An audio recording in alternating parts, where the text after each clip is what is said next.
extraordinaire. On commence juste à l'heure, à 16 heures. C'est bien. Voilà, je suis heureux de vous accueillir aujourd'hui pour notre événement annuel où il y a la rencontre des différents secteurs qui sont liés à nos activités, où on va vous présenter ce qu'on a prévu dans l'année qui vient. Ça restera quand même lié à la formation du gouvernement. On verra un peu ce qui va en sortir, mais en tout cas, ça, c'est ce qu'on a prévu. On a une toute petite vidéo d'introduction pour vous présenter nos activités. En Wallonie, le SPOE Mobilité et Infrastructure travaille pour vous au quotidien. Voici la famille de Francesca. Dès le réveil, nous sommes à ses côtés, mais également tout au long de la journée. La mobilité est primordiale pour nous. Le saviez-vous ? Nous nous occupons de l'accompagnement scolaire de vos enfants et de l'éducation à la mobilité et à la sécurité routière. Nous favorisons la multimodalité, au travers des aires de covoiturage, de parking relais aux abords des villes, de routes dédiées aux bus à haut niveau de service et d'aménagements cyclables. En parlant de route, le SPOE Mobilité et Infrastructure assiste techniquement la Sofico pour la gestion de près de 900 km d'autoroutes. Quant à nous, on s'occupe de près de 7000 km de routes. En toute saison et surtout en hiver, nous entretenons les routes pour votre sécurité et nous analysons en permanence les meilleures solutions pour la route de demain. Nous optimisons les infrastructures grâce à des systèmes de transport intelligents. Notre réseau régional compte plus de 6000 ouvrages d'art, que ce soit des ponts, des tunnels, des murs anti-bruit ou encore des écluses et des ascenseurs à bateaux. Soucieux de l'environnement, nous économisons de l'énergie en équipant les autoroutes d'éclairage LED. Cet éclairage est également intelligent. Ainsi, il permet notamment d'alerter les automobilistes de la présence de conducteurs fantômes. En parlant de sécurité, les collaborateurs du SPOE Mobilité et Infrastructure inspectent les organismes qui s'occupent du contrôle technique des véhicules.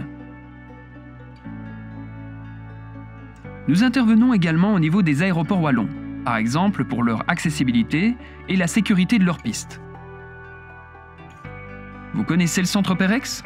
Eh bien c'est là que nos collègues veillent à la fluidité du trafic routier. Mais c'est également à cet endroit que plusieurs écluses sont téléconduites pour offrir des horaires de navigation étendus. Et oui, on s'occupe de pas moins de 700 km de voies d'eau.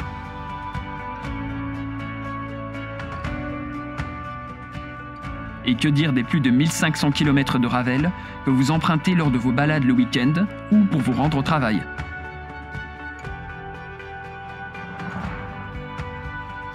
De plus, nous octroyons des subsides aux communes pour que vous puissiez disposer d'infrastructures sportives de qualité. Nous sommes au cœur de vos besoins. L'eau que vous buvez vient tout droit des barrages réservoirs que nos agents entretiennent.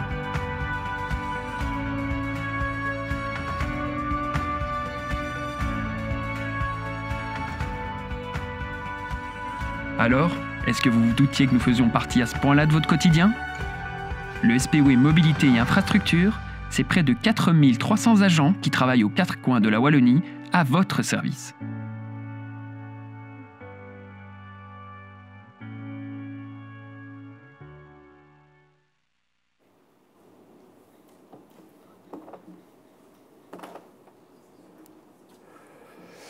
Voilà, en guise d'introduction, c'était pour permettre aux retardataires d'arriver, mais comme tout le monde est arrivé bien à l'heure, vous avez reconnu certains visages sur la vidéo. Certains sont parmi nous d'ailleurs. Donc, je dois d'abord excuser Monsieur le ministre qui est repris à l'étranger. Il est en Norvège, donc il ne savait pas faire l'introduction à notre séance comme il avait fait l'année dernière, mais son cabinet est présent. Vous signalez également que les présentations, la liste des projets qu'on envisage de mettre en adjudication dans les 2 ans, tout ça va vous être envoyé par mail dans les prochains jours, ainsi que la liste des participants. Signalez aussi, pour ceux qui poseraient des questions, que tout va être filmé et ce sera aussi disponible, donc vous pourrez réentendre le discours. Ce n'est pas pour vous empêcher de poser des questions, mais simplement pour bien formuler les questions et qu'on vous entende quand dans la vidéo qui sera filmée. Vous avez ici l'ordre du jour. Donc on commencera par Jean-Luc Gosselin qui va vous présenter tout le volet financier au niveau réseau structurant. Mes collègues et moi du comité de direction, on vous présentera différents chapitres en lien avec la gestion de tous nos actifs et tout ce qu'on envisage sur les 2 ans à venir. On aura une partie dématérialisation des marchés publics et le mot de la fin pour notre DG qui fera conclure la journée et vous donnera des perspectives sur notre évolution également. Voilà, je ne serai pas plus long, si ce n'est de rappeler quelques chiffres. Donc c'est ce que vous avez vu également dans la vidéo. Et en complément, les différents budgets moyens, tant en investissement qu'en entretien, tant Sofico que émis sur nos différentes infrastructures, qu'elles soient routières, voies hydrauliques, fibres optiques également, sont compris dans les 3 pavés avec les chiffres rouges, les investissements qu'on fait aussi bien en électromécanique qu'en ouvrage d'art dans ces domaines-là. Voilà. Jean-Luc? Oh, c'était pas... J'ai juste oublié de vous dire que notre rapport annuel est sorti. Ceux qui le souhaitent, il y aura des exemplaires à la sortie et il sera également disponible en ligne.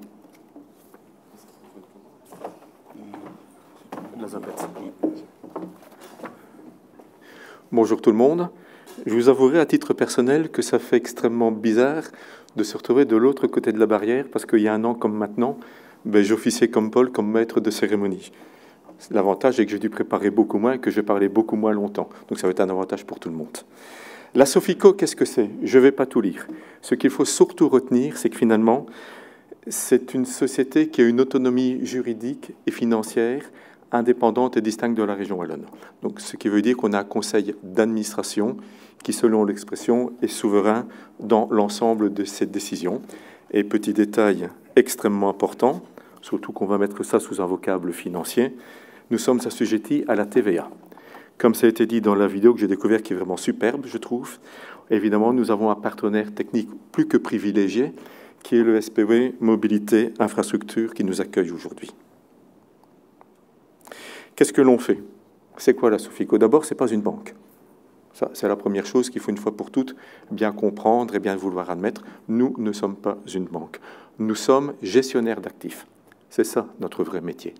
Gestionnaire d'actifs, même si nous sommes quelque part le bras financier de beaucoup de projets, tant en exploitation qu'en investissement, qui sont tous réalisés par le SPVMI, comme Paul vient de le montrer sur la cartographie générale. Comme on l'a dit, le réseau structurant, c'est quoi? Ce sont des autoroutes, 900 km, ce sont des nationales, ce sont des échangeurs. Mais il n'y a pas que ça comme réseau. Il y a également ce qu'on appelle le réseau des fibres optiques. J'y reviendrai tout en fin d'exposé. Et nous sommes également actifs au niveau de la valorisation domaniale, comme c'est indiqué. Qui dit gestionnaire d'actifs dit qu'il faut des moyens pour gérer ces actifs. La petite vue qui est ici représentée, c'est l'évolution du chiffre d'affaires, en gros de l'ordre de 500 millions sur les années. Vous avez l'évolution depuis 2020 jusqu'à aujourd'hui. Les recettes viennent principalement et majoritairement du secteur route, pour environ 90%, notamment via des notions de péage et des notions de valorisation domaniale. Les voies navigables interviennent également pour une plus petite part. Le secteur télécom y contribue, plus d'autres rentrées financières. Comme l'a dit Paul tantôt, les documents qui sont présentés aujourd'hui le sont dans le cadre des hypothèses du jour. Vous allez entendre un nombre incalculable de fois parler du PIMT, donc le plan qui est actuellement encore en cours. Et dans les semaines et mois qui vont se dérouler, la société ayant opéré un autre virage, dirons-nous, probablement que de nouvelles demandes arriveront en temps et en heure, mais on est toujours sur cette base-là aujourd'hui. Ce qui veut dire que le PIMT, ici vous voyez un forecast jusqu'à 2028, le plus important, ce sont les deux grandes lignes tout en haut, la verte et la rouge. La verte, ce sont nos recettes, passées et estimées. La rouge, ce sont les dépenses. Le plus important, c'est de voir qu'à la fin de l'exercice, en 2027-2028, toutes les hypothèses qui viennent d'être dites étant réalisées, la Sofico a plus que les moyens d'honorer l'ensemble des engagements financiers requis pour assurer l'ensemble de l'exécution du PIMT actuel. Ça se décompose, l'ensemble des dépenses se dépose principalement en dépenses d'exploitation. Vous voyez la courbe orange qui a plus ou moins la même allure que la courbe rouge, mais surtout la courbe presque horizontale, mais légèrement croissante, j'insiste, qui, elle, représente les dépenses d'exploitation. On investit, mais on continue, bien évidemment, à maintenir et à entretenir et à exploiter le réseau. La grande conclusion, c'est que le plan actuel est totalement financé. Si on regarde maintenant la trajectoire budgétaire, donc jusqu'à 23, c'est la vérité. À partir de 24, c'est le budget de cette année. Et puis, plus on va loin dans le temps, et plus le budget devient délicat, dirons-nous. On peut toujours dire la vérité quand elle est passée, jamais quand elle va venir. Qu'est-ce que l'on constate? D'une part, sur les quelques dernières années, si on prend par exemple les bâtonnets bleus, le secteur des routes, mais clairement, une très, très, très belle croissance, entre guillemets, au niveau des bâtonnets bleus, dans le sens où, dans le cadre du PIMT, avec le SPEMI, on a de plus en plus, année après année, réalisé des travaux sur l'ensemble du réseau. L'optique 2024 est extrêmement ambitieuse, si vous voyez le delta entre les deux. À un moment donné, il faut être ambitieux, sinon il faut aller de l'avant et pas vers l'arrière. Si vous regardez les autres années, ça diminue correctement et on assure l'ensemble du PIMT. Si on regarde maintenant les engagements, je serais tenté de dire que c'est beaucoup plus parlant peut-être qu'un budget pour vous, parce qu'à partir du moment qu'on a engagé, quelque part, on a établi un lien contractuel entre la Sofico, représentée par l'EMI, et le monde industriel que vous représentez aujourd'hui. Ça, c'est votre carnet de commandes. Si on regarde l'évolution annuelle des différents engagements depuis 2020, vous l'avez en vert, vous voyez par exemple qu'en 2023, énormément de bons de commande ont été passés, et un peu moins ont été réalisés. C'est logique, c'est dû à la temporalité des chantiers, pour l'ordre de 130 millions au niveau des investissements purs. Si on fait un focus sur le PIMT, un seul chiffre à retenir, 1,5 milliard au niveau de la Sofico, sur l'ensemble de sa durée. Aujourd'hui, environ 50% de ce 1,5 milliard-là sont contractualisés avec vous, dans diverses thématiques. Un tiers des projets ne sont pas démarrés, au sens où vous n'avez pas encore vu arriver des contrats sonnants et trébuchants. Mais je suis intimement persuadé que nombre d'entre eux sont déjà à l'étude au niveau technique, au niveau des différents bureaux d'études, au niveau des différentes directions territoriales. En détail, il ne faut pas lire tous les chiffres, le PIMT, c'était quoi? C'était un ensemble de thématiques. Je voudrais juste insister sur l'une d'entre elles, qui est la troisième, à savoir les ouvrages d'art, les ponts notamment.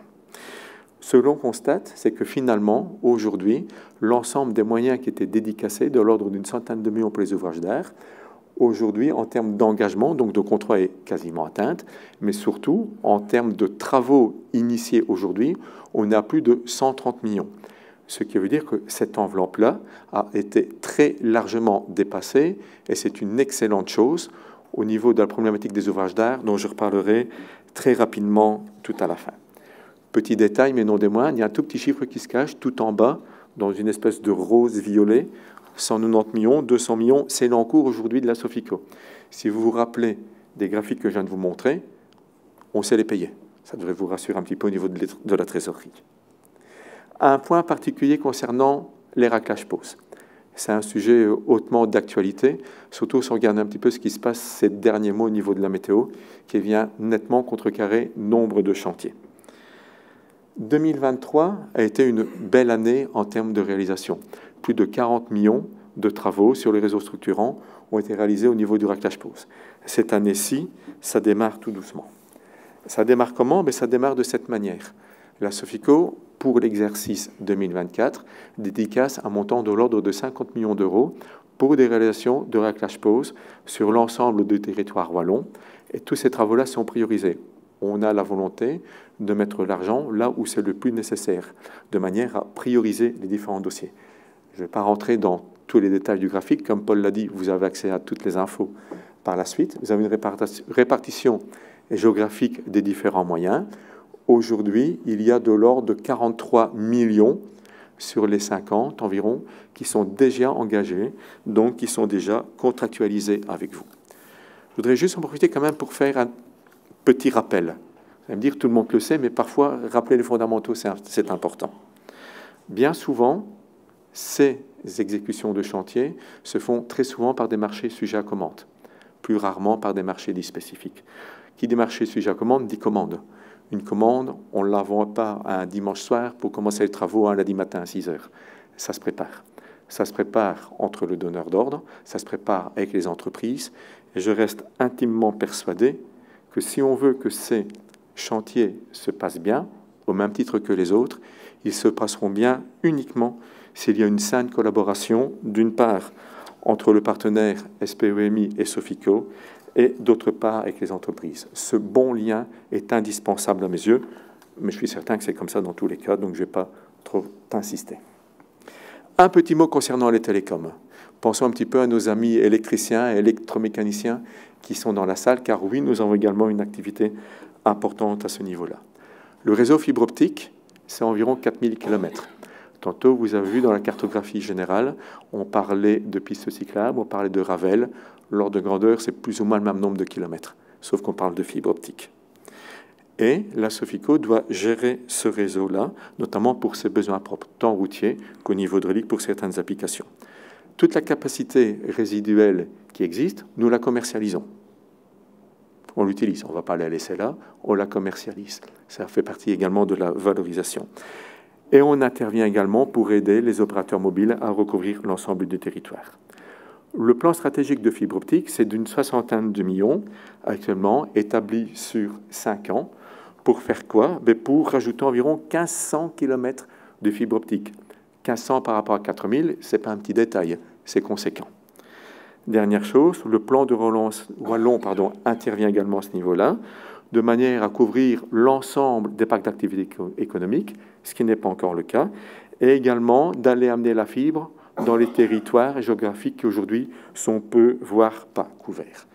En un mot, la vision que nous avons au niveau des fibres optiques est clairement d'assurer et de développer la Wallonie pour en assurer la meilleure connectivité possible. Ah là, il y a des animations, je l'avais complètement oublié. C'est l'avant-dernier, courage, c'est l'avant-dernier. J'ai voulu intituler ça les défis. Le défi, comme je vous l'ai dit tantôt, si on veut réaliser beaucoup de choses, il faut des moyens. Donc le premier défi, c'est de garantir nos recettes. Et ça, c'est comme nous tous. Et puis poursuivre nos activités. Nos activités historiques, clairement, je vous l'ai expliqué tantôt, nous sommes gestionnaires d'actifs. Donc c'est d'une part entretenir l'ensemble de nos actifs et investir sur ces actifs. Il faut faire les deux. Et les deux sont nécessaires l'un et l'autre. Les différents montants, vous les avez vus tantôt, mais il y a quand même 2 à 3 thématiques sur lesquelles je voudrais insister. En 2023, je vous ai montré les chiffres, 40 millions de raclage pause. En 2024, de l'ordre d'une 50aine de millions. On a la volonté de présenter au niveau du conseil d'administration, cet effort 24, mais on veut également le faire pour les années futures, de rendre la notion de raclage pause de manière structurelle, pour que ça devienne un réel outil de management de l'état des revêtements de notre réseau, un véritable également outil au niveau des entreprises, pour que vous sachiez que chaque année, il y a du boulot dans cette thématique-là, et que c'est un boulot important qu'il faut évidemment assurer. Le plan des ouvrages d'art, je pense que tout le monde ici dans la salle doit au moins en avoir entendu parler. Je vous ai expliqué tantôt qu'on avait dépassé les budgets qui avaient été alloués à la thématique ouvrages d'art, et on continue à le faire. Mais en parallèle de ça, il y a le grand plan de réhabilitation complète des ouvrages d'art pour la Wallonie, qui va s'échelonner sur 25 à 30 ans, et qui va faire appel à 3 composantes. Une composante financière, extrêmement importante. On va quand même parler de l'ordre de 65 millions par an au minimum sur 25 ans. Et si on veut faire d'autres stratégies, on peut parler de montants de l'ordre d'une centaine de millions pendant 10 ans, une cinquantaine pendant les 15 années à venir. Donc des montants considérables pour lesquels la stratégie n'a pas encore été définie actuellement, mais les montants sont là. Il y aura des moyens, mais il faudra des hommes et des femmes, les deux. Il faudra l'ensemble pour réaliser ces travaux, pour étudier ces dossiers, pour mener à bien les différents chantiers. Et aujourd'hui, je reste intimement persuadé qu'il n'y en a pas assez sur le marché. D'autre part, les entreprises qui sont ici, si aujourd'hui on vous demande de prester tous ensemble sur l'ensemble du territoire 20-30 millions de chantiers en ouvrage d'art, je pense que ça va être possible. Si on monte à 50, 60, 70, je pense que c'est rigoureusement impossible. Il faut se préparer. À partir du moment où on parle d'activité sur 25 à 30 ans, on parle d'un projet sociétal qui s'établit sur une génération. Il faudra une montée en cadence importante qui reste à déterminer, mais Pierre-Gilles, pour tout, sera peut-être un mot un peu plus tard. Dernier petit mot, je repense aux amis électriciens. AFIR, pour ceux qui ne savent pas ce que c'est un règlement européen qui s'adresse à l'État fédéral Belgique, dont la Wallonie. C'est l'électrification du réseau. La Sofico intervient à ce niveau-là, dans le sens où on a énormément de choses à faire en termes électriques, mais également en termes d'accessibilité, en termes de parking. Tiens, on retombe dans le génie civil, entre guillemets. Et l'échéance, la première échéance, c'est 2026. C'est demain. Le week-end passe et on est en 2026. Et dernière petite chose, la Sofico est une jolie demoiselle qui fêtera ses 30 ans cette année-ci. Merci beaucoup pour votre attention.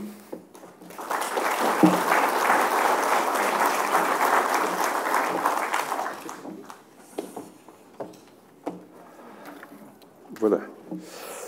Premier volet, peut-être un petit peu plus technique, les différents projets routiers au niveau du SPEMI et un petit focus sur l'entretien routier. Donc, Mélisa et moi, on va vous présenter ces différents projets. Habituellement, on le faisait à 3. Voilà, il y en a un qui nous a abandonnés et on a repris sa charge de travail. Ceux qui souhaitent recevoir le mail avec la liste des projets et toutes les présentations et qui n'étaient pas inscrits, n'oubliez pas de laisser votre adresse mail en sortant, ce sera plus facile pour nous. Voilà. Toujours difficile de représenter des chiffres et d'être cohérent avec les chiffres qui ont été présentés juste avant par Jean-Luc.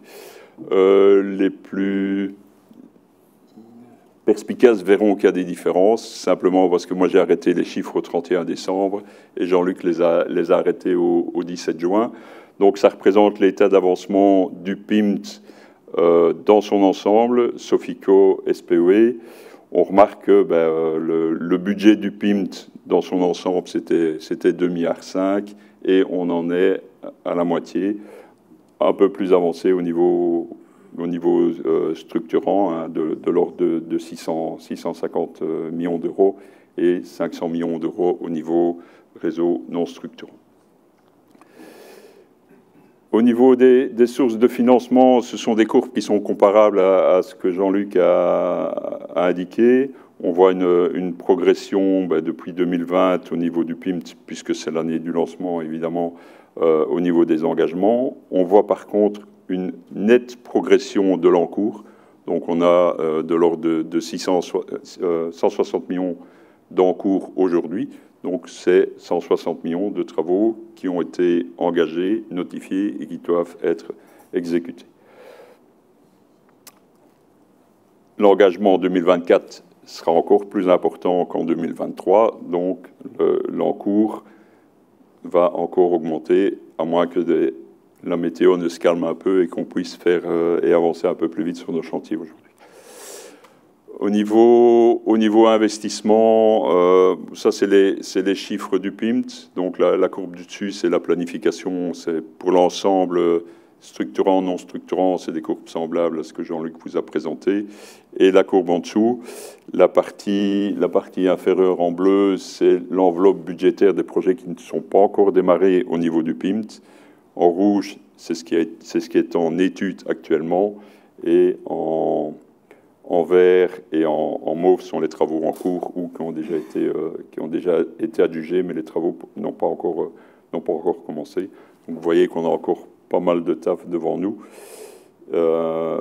d'ici 2027.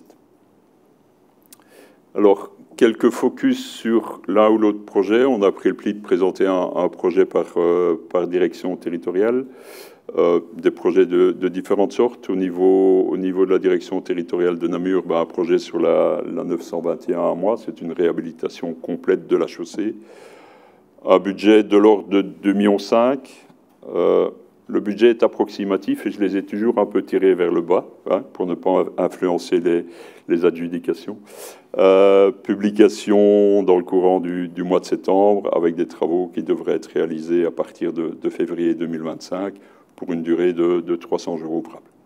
Donc réhabilitation complète de la voirie, des accotements et des différents dispositifs de retenue.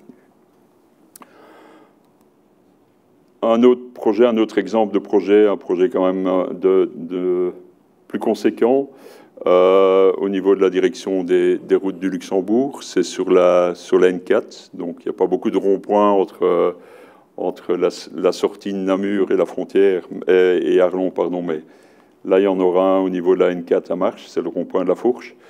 Donc, beaucoup de problèmes de mobilité au niveau de l'accès de l'hôpital. Il y a toute la sécurisation des commerces qui va également être prise en compte. La sécurisation de 2 carrefours avec une nationale secondaire.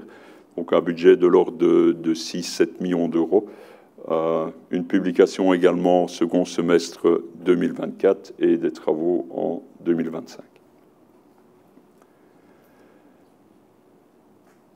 Troisième projet, département un peu étendu, c'est au niveau de la direction de Mons.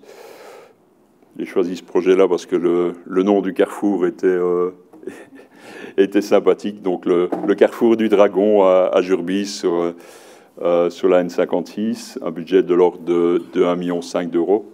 Également publication second semestre.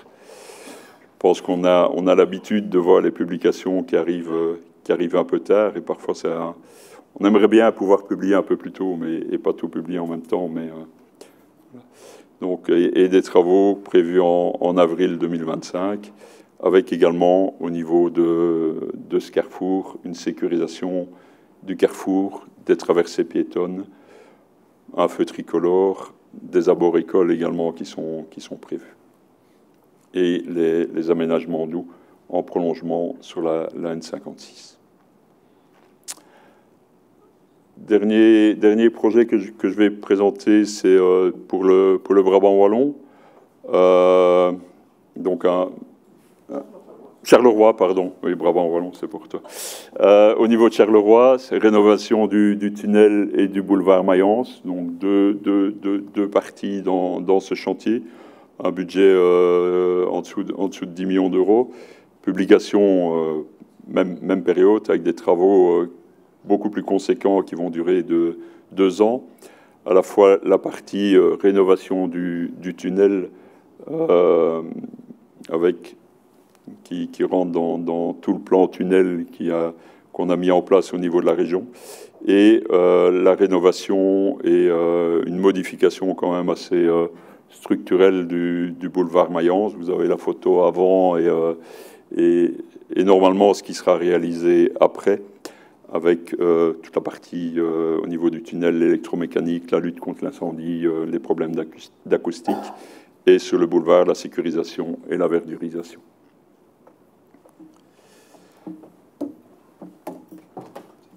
Merci Paul. Donc effectivement maintenant pour la direction des routes du Brabant wallon, vous voyez la photo de la nationale 93 qui est la chaussée de Namur à Nivelles et donc en fait la direction étudie le projet de réaménager complètement cette chaussée et de pouvoir en fait améliorer tant la mobilité active par la création de trottoirs, d'une piste cyclable bidirectionnelle, mais surtout aussi améliorer la fluidité des transports en commun. Et donc, en fait, c'est un chantier qui va se dérouler au premier semestre 2026 et le cahier de charge devrait être prêt d'ici le premier... il devrait être prévu en adjudication en septembre 2025. Alors, le montant de ce chantier, l'ordre de grandeur est de 2 millions d'euros pour le génie civil et 800 000 euros environ pour l'électromécanique. Alors, pourquoi un montant si imposant pour l'électromécanique? C'est parce qu'en fait, les bus auront des feux intelligents aux différents carrefours. La durée du chantier est de 240 jours ouvrables.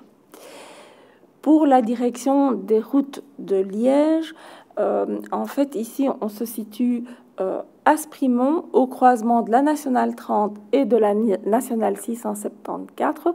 Aujourd'hui, ce carrefour est géré par un feu, mais la situation est très accidentogène.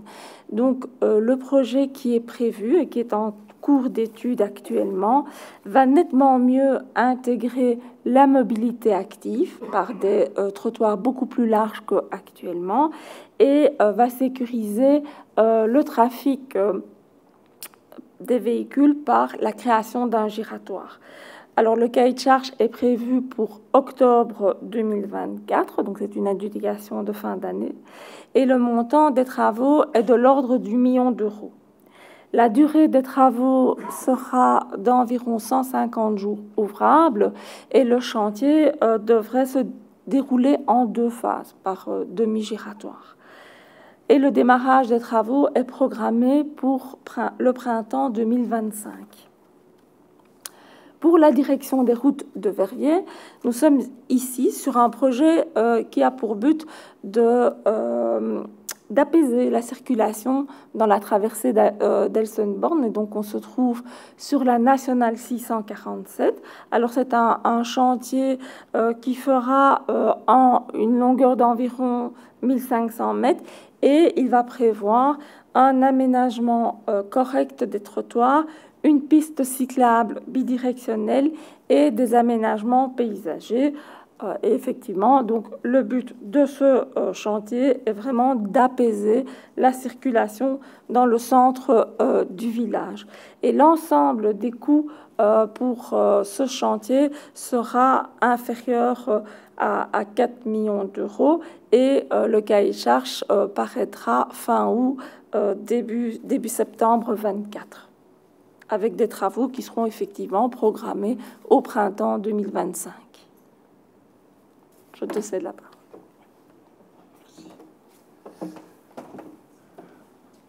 Alors, c'est la deuxième fois qu'on vous parle de raclage-pause, donc je pense que c'est quand même un élément important.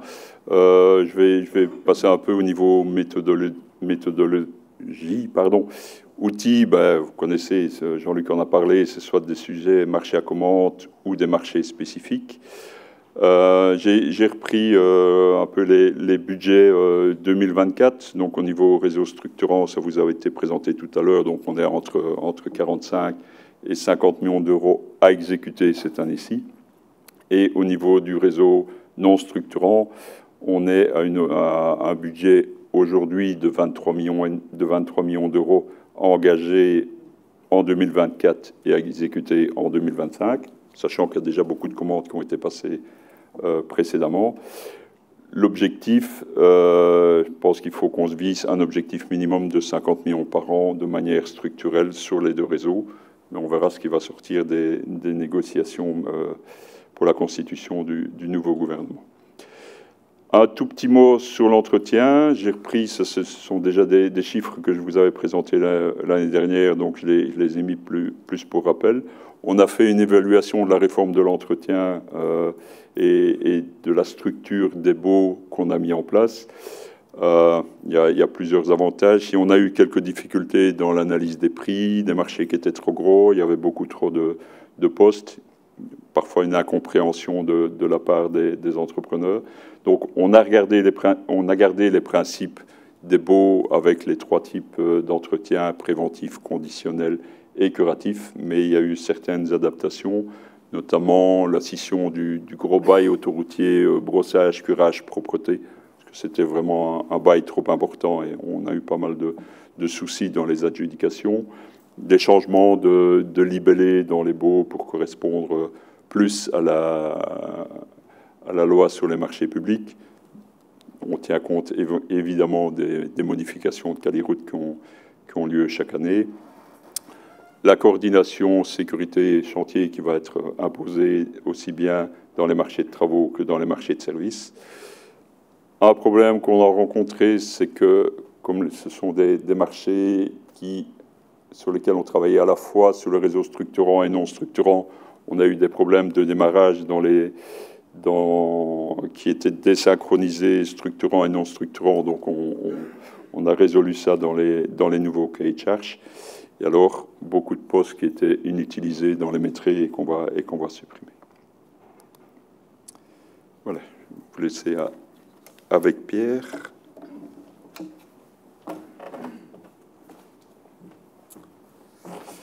Bonjour à tous et à toutes. Donc les ouvrages d'art, ce qu'on a fait en 2023, plus ou moins, globalement sur l'ensemble des réseaux, on a fait à peu près 11 millions en entretien et 64 en investissement, avec le découpage que vous voyez là pour les différents réseaux. Donc finalement, une année où on a assez bien investi au niveau des ouvrages d'art, en particulier sur des ouvrages neufs, mais également en réhabilitation.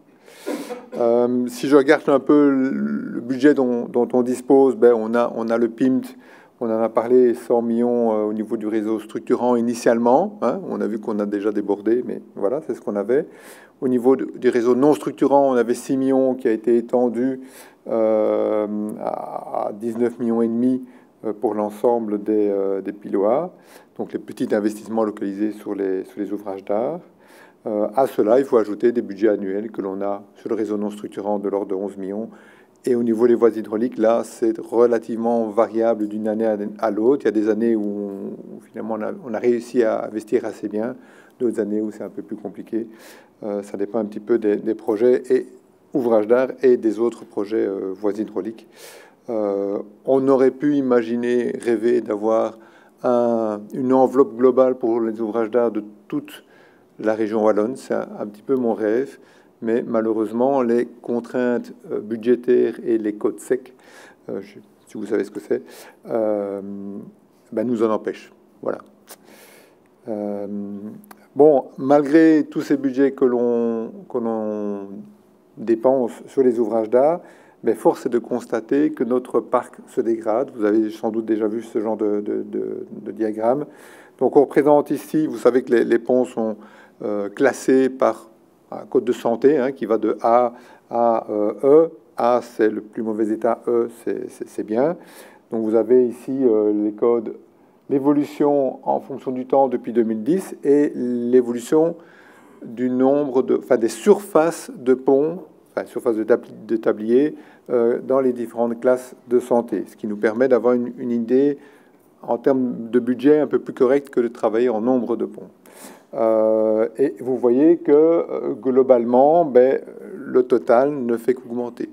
Le total, enfin, si on considère les trois, A, le très mauvais, B, mauvais, C, le moyen, vous voyez que la tendance, elle est en train d'augmenter. Alors oui, notre surface globale augmente, mais on a surtout une évolution négative de la surface des ouvrages qui sont en très mauvais ou moyen état. Donc on n'arrive pas à gérer finalement cette dégradation.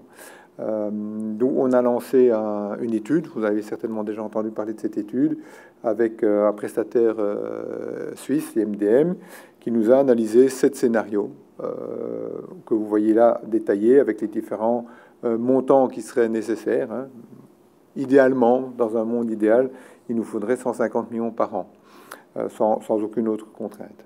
Le scénario qu'on essaye de privilégier dans les différents discours que l'on tient avec les différents acteurs décisionnels, c'est le scénario 4, où on devrait avoir 82 millions par an, ce qui nous permettrait de stabiliser la situation actuelle, mais pas nécessairement l'améliorer. Dans ce scénario-là, 3 notions importantes. Enfin, une notion importante, c'est d'évoluer vers une vision de 3 stratégies différentes. Pour l'instant, quelle est notre stratégie? C'est on répare les ponts en mauvais état. Et c'est ce que l'on voit. C'est ce que l'on voit ici, puisque vous voyez que la ligne rouge a quand même tendance à devenir de plus en plus petite. Donc les urgences, on les gère. Ce que l'on voit, c'est les ponts en orange, les ponts en état moyen qui grandissent. Et donc ces ponts en état moyen qu'on ne répare pas, ils vont devenir en mauvais état et vont nécessiter beaucoup plus de budget. Et donc si on n'arrive pas à casser cette dynamique-là maintenant, et c'est maintenant qu'on doit agir, on va se retrouver devant vraiment un mur de dette grise, comme on dit. Donc on doit mélanger une stratégie d'investissement préventif, correctif et palliatif, suivant l'importance, vous les voyez là sur le diagramme. Et ça peut donner ceci. On est aujourd'hui en 2023, notre vision 2050, donc dans 30 ans globalement. Vous avez des ponts en vert qui sont en bon état, les ponts en moyen état, en mauvais et très mauvais état. Eh bien, le préventif, par exemple, ça va nous permettre de maintenir les ponts en bon état. Donc on va pas les dégrader.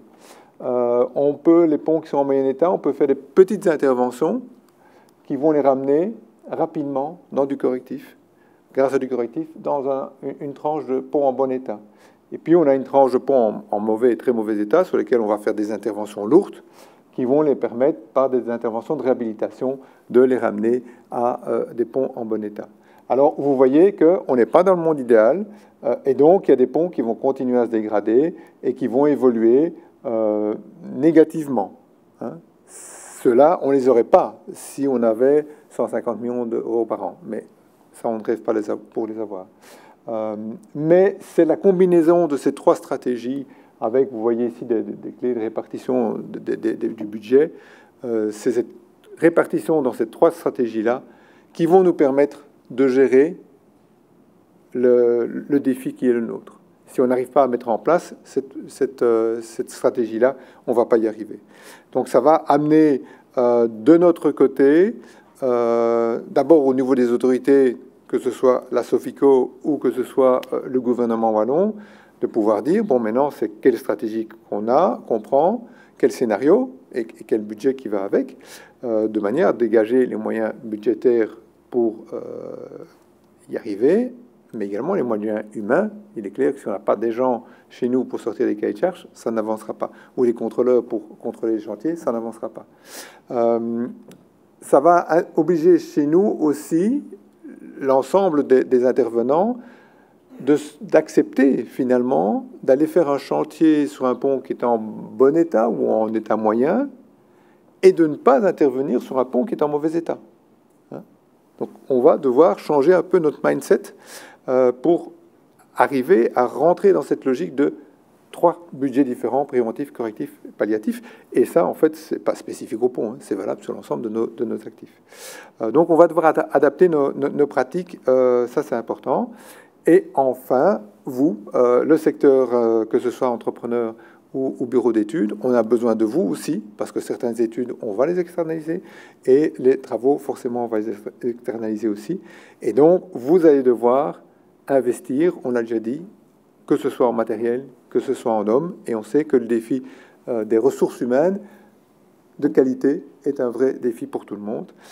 Et donc, dès que les autorités auront défini une stratégie, on a, nous, proposé une montée en puissance sur une période à peu près de 5 ans, de manière à permettre à l'ensemble du secteur, à vous permettre de monter en puissance également.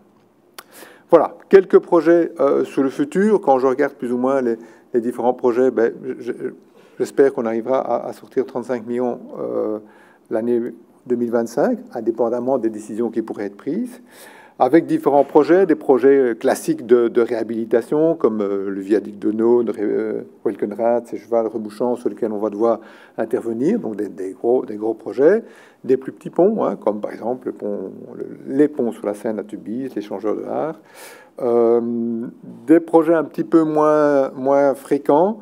On a plusieurs bus que l'on voudrait continuer à renforcer avec des PRV, hein, donc c'est des coques en résine. On a également sur le viaduc de Hucorne, vous savez qu'on a fait un gros chantier de réhabilitation. Il nous reste encore un semi-jalage des piles les plus hautes à réaliser. Alors soit en béton, soit en BFUP. Les deux options seront offertes dans le cahier de charge et on analysera en fonction des prix. Mais donc, dans les deux cas, ça restera quand même un chantier peu habituel. On a quand même sur des piles particulièrement hautes. Et puis, on a quelques autres nouveaux projets, nouveaux ouvrages à faire. Pont Belle-Ruelle, comme vous voyez ici sur l'image, ou le viaduc d'Yves Gomzé, qui devrait sortir prochainement. Voilà ce que je voulais vous dire sur les ouvrages d'art. Milica.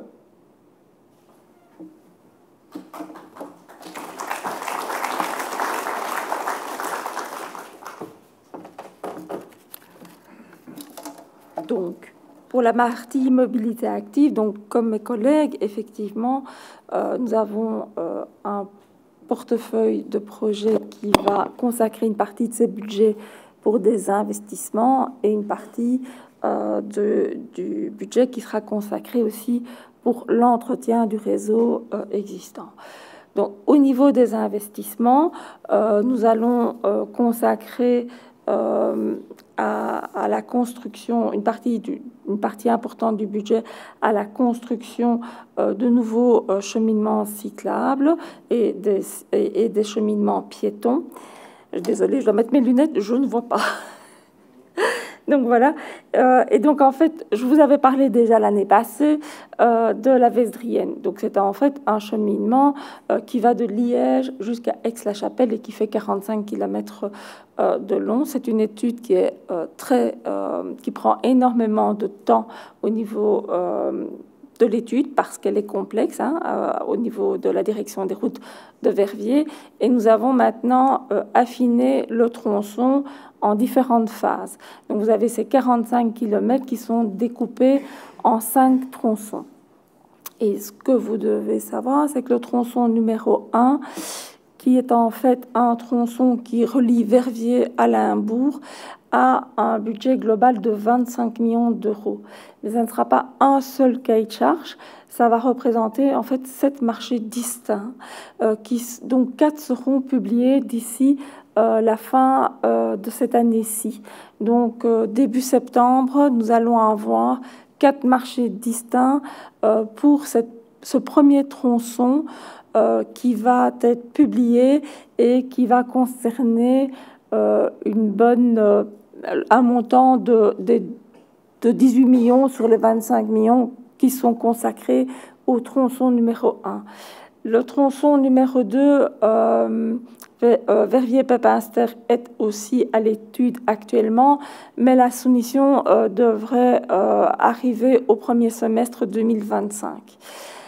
Alors, il faut savoir que le tronçon 1 et le tronçon 2 font l'objet du plan de relance wallon et sont financés au travers de ce portefeuille de projets.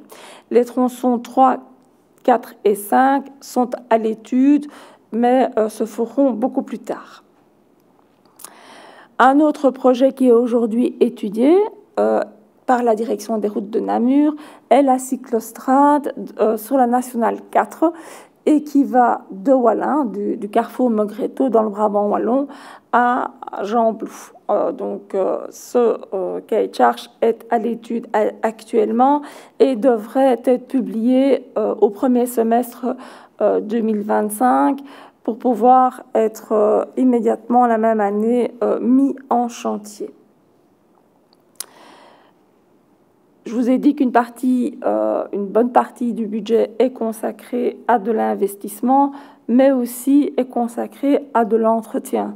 Et donc, en fait, le Ravel L126, donc la ligne Ravel L126 qui relie Ciney à Huy, a été construite dans les années 2000. En fait, c'était un enduisage qui avait été mis. Et donc, en fait, le cahier de charge qui va paraître en septembre, maintenant 2024, va opérer sur une distance d'environ 17 km et vise à mettre un overlay de 4 cm sur l'enduisage, donc traiter la surface existante, et on va améliorer la qualité de la surface de roulement en mettant un overlay de 4 cm et on va traiter tous les carrefours. Il y aura aussi quelques abattages d'arbres qui sont considérés comme préoccupants à certains endroits qui seront repris dans le chantier. Ce chantier a une estimation d'environ 1,5 million d'euros et la durée de ce chantier est estimée à une centaine de jours ouvrables avec un démarrage des travaux au printemps 2025. Aline, je te passe maintenant la parole.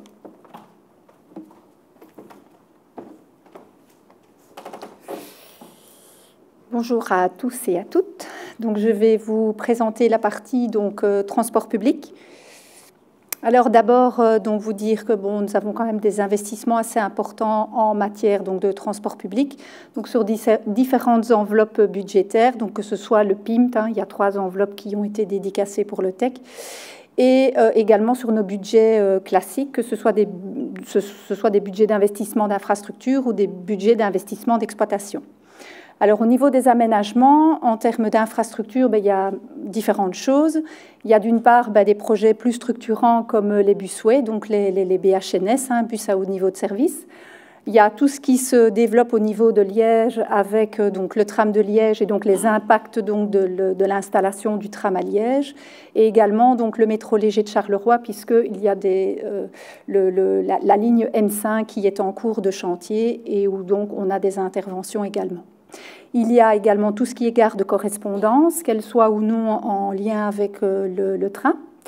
Des voies dédicacées pour les bus sur donc des voiries régionales ou communales. Un focus aussi sur les aménagements d'arrêts, les terminus, et au niveau des arrêts de bus, on a un programme d'investissement pour mettre en conformité nos arrêts pour les personnes à mobilité réduite. Des investissements assez importants également au niveau des dépôts. On a beaucoup de dépôts vieillissants et on a besoin également de nouvelles infrastructures. Et alors, il y a également la mise en conformité électrique de bâtiments, dont on avait d'ailleurs déjà parlé l'année passée. Alors, ce que je vous ai fait, moi, c'est une petite liste, en fait, tech par tech, dans les dossiers les plus, je vais dire, emblématiques. Donc voilà, je les passe en revue. Je ne vais pas rentrer dans le détail. Donc, si vous avez des questions, voilà, je resterai à votre disposition. Donc, si on regarde un petit peu donc, au niveau du Brabant wallon, donc pour les 2 années à venir, enfin cette année-ci et l'année prochaine, on a des investissements au niveau donc, des arrêts en faveur des personnes à mobilité réduite. On a 2 gares de correspondance, dont une, c'est une première phase, donc c'est la gare d'Ottigny. On travaille donc en collaboration d'ailleurs avec nos collègues de la SNCB. Et donc là, on a une première phase de travaux qui sont plutôt des travaux préparatoires, des démolitions de bâtiments, la mise en place donc de notre gare bus provisoire, puisque pendant les travaux, il faudra continuer à exploiter, je vais dire, notre gare.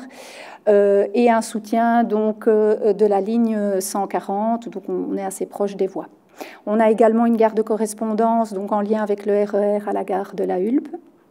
Et alors des travaux, donc ça, La Hulpe en fait c'est déjà en adjudication.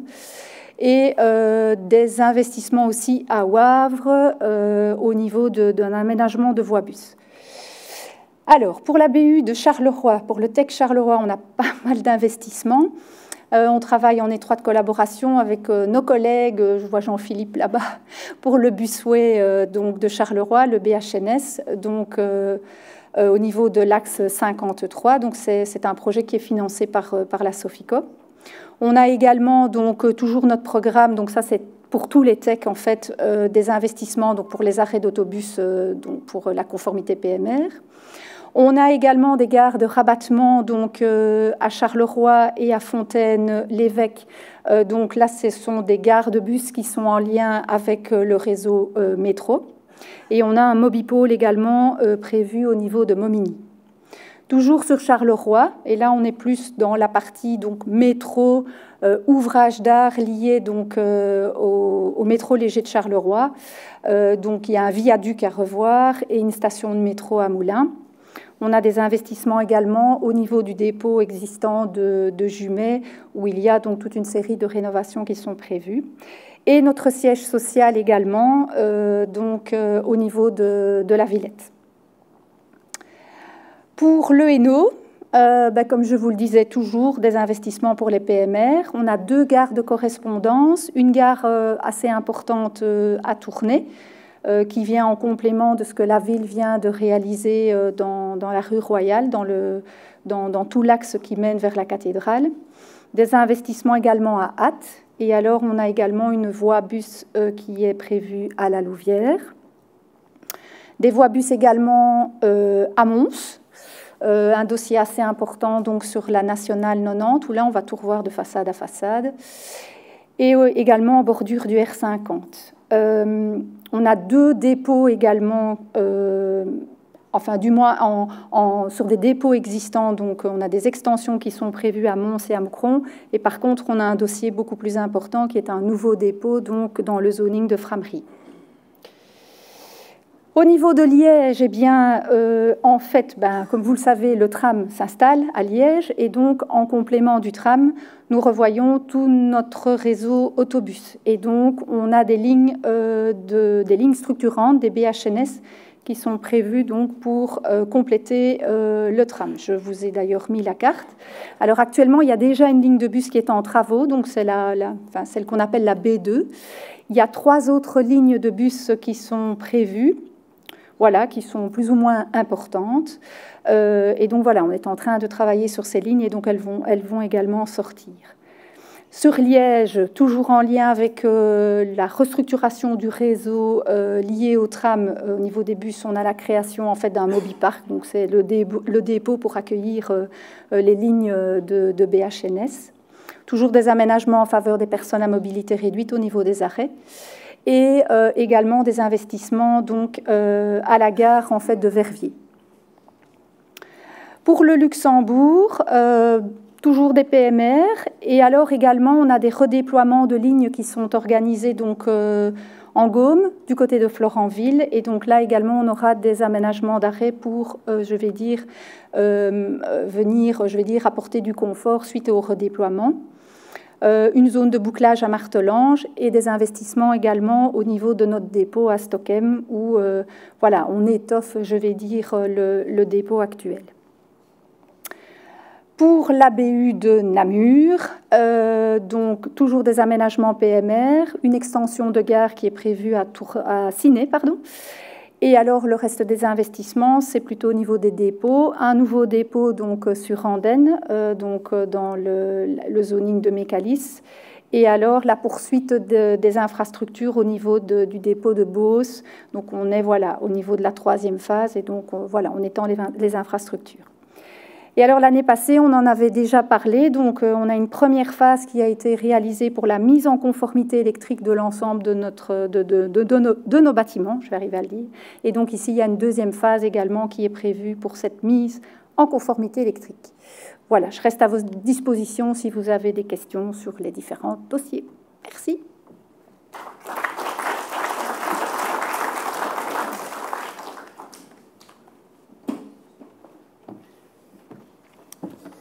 Bien, voilà, bonjour à toutes et à tous. Un petit mot au sujet, comme d'habitude, des secteurs technologiques qu'on a parfois l'habitude de résumer, mais c'est réducteur à l'électromécanique au niveau du SPOEMI.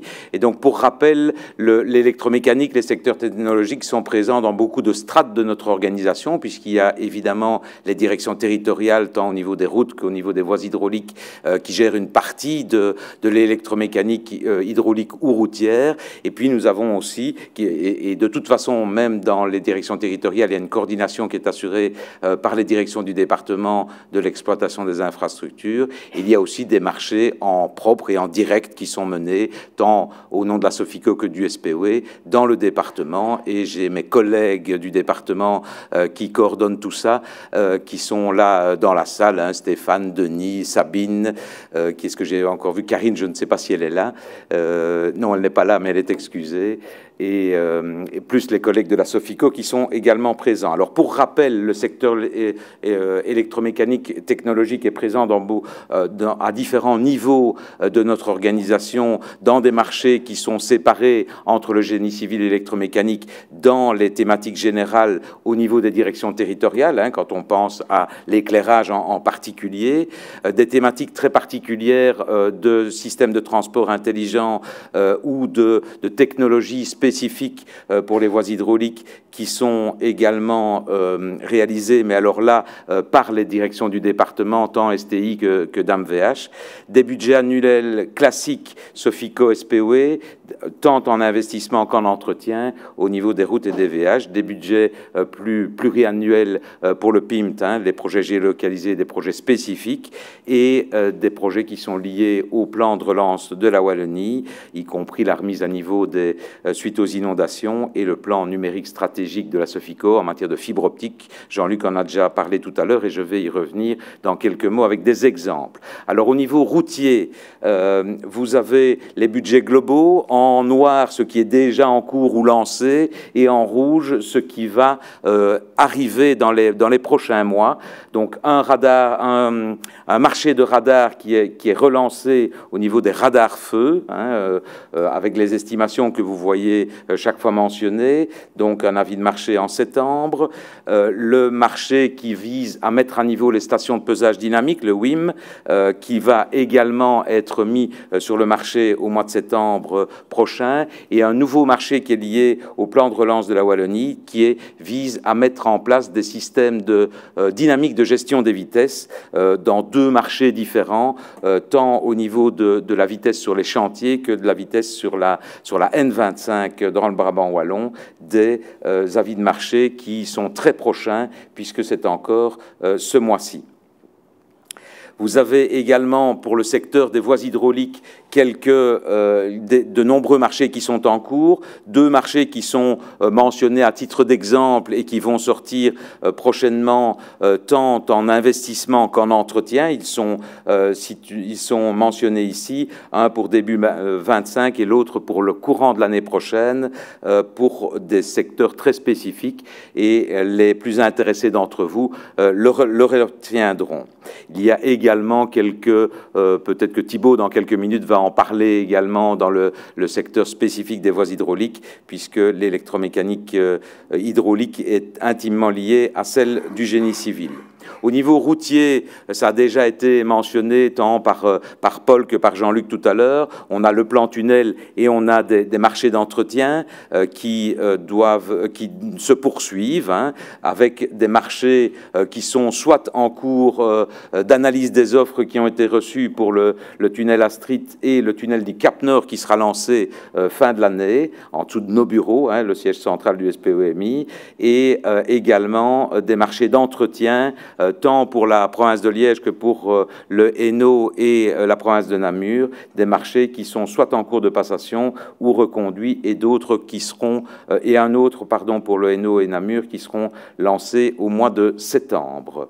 En matière de télécom maintenant, Jean-Luc en a déjà parlé, quelques mentions un peu plus particulières. 28 millions d'euros de commandes qui sont prévues cette année pour les 15 lots, cette année ou l'année prochaine, hein, pour les 15 lots en cours, tant pour le plan stratégique numérique que pour le volet du plan de relance de la Wallonie ou le PNRR européen.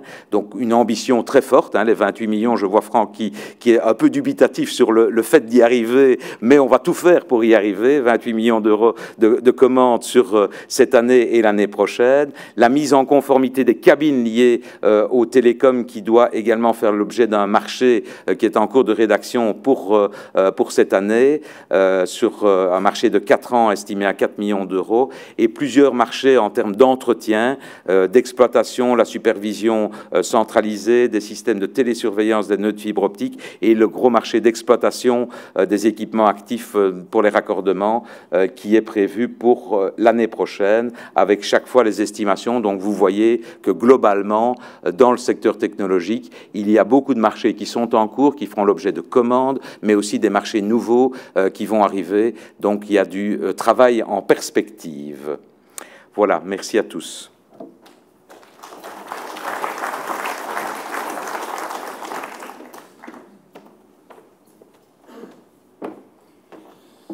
Bonjour à toutes et tous. Donc, je vais vous citer les dossiers que mon département va sortir en 2024-2025, donc les dossiers les plus importants concernant différentes thématiques. D'abord, concernant les bassins d'orage, il y a un marché d'entretien qui va sortir, donc en 3 lots, reconductibles 3 fois, estimé à 3 millions d'euros.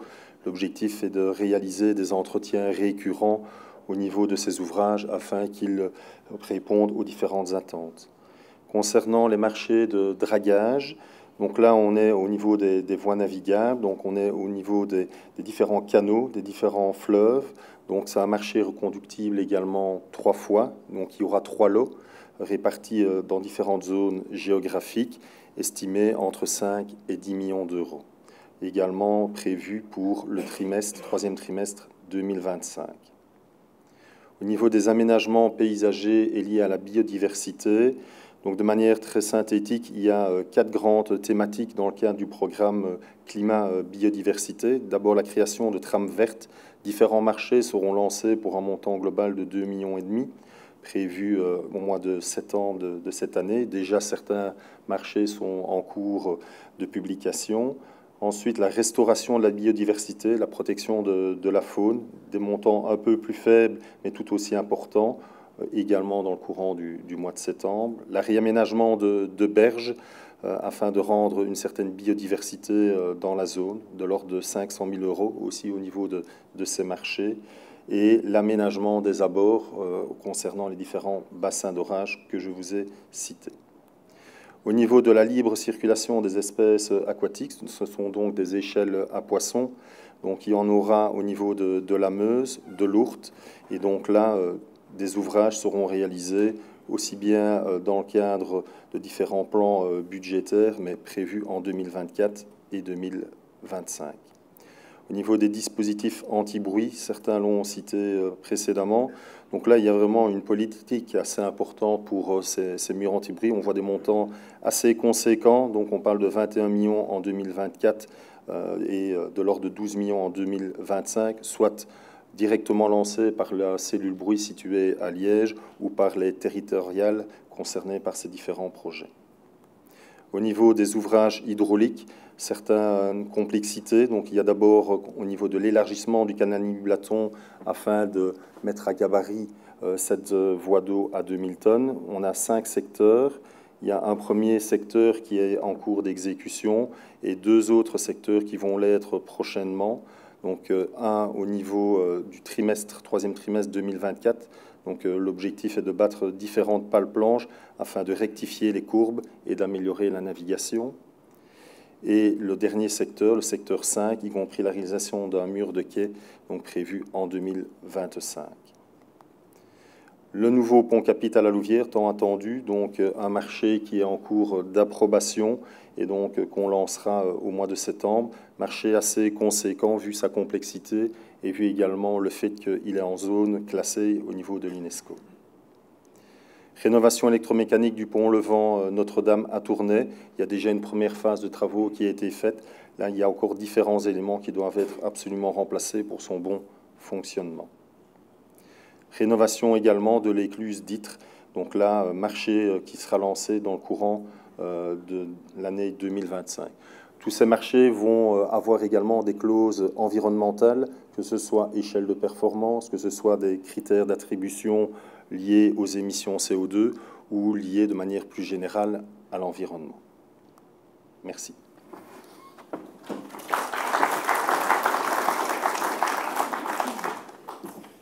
Merci, bonjour à toutes et à tous. Donc, je vais poursuivre sur la même thématique au niveau des voies hydrauliques, avec ici les différents projets qui vont être prévus par les services territoriaux, donc les 6 services territoriaux des voies hydrauliques.